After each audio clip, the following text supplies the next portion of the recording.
شايف إني قليل قوي، مش بقدر أصدق أي تشجيع يتقال لي. أكتر كلمة بترن جوايا آخر اليوم: أنت فاشل ومتأخر عن كل اللي حواليك. وزي عادتي قعدت في آخر اليوم كده على جنب أقلب في اليوتيوب ولقيت ده. No child is born thinking they're not enough. The voices we hang on to tend to come from a select few people in our lives. A teacher, a parent, a bully, a partner.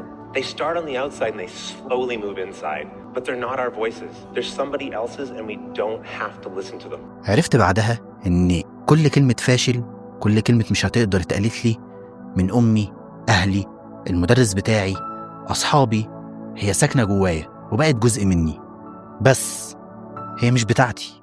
دي كلمات ناس تانية اختارت إنها تكتفي بإنها تقول اللي هي شايفاه بدل ما تساعدني إن أنا أغيره. وأنا فاهم إنهم كانوا بيعملوا ده على حسب معرفتهم وقتها. محتاج أقعد معايا وأسمعني وأعترف بالجروح دي جوايا، وأشكر ربنا إنه اداني فرصة إن أنا أكتشف ده وأغفر للناس دي، وأدي مساحة لناس تانية كتير قوي حواليا بيشاورولي على الأفضل، عايزين يساعدوني أكون أحسن نسخة من نفسي.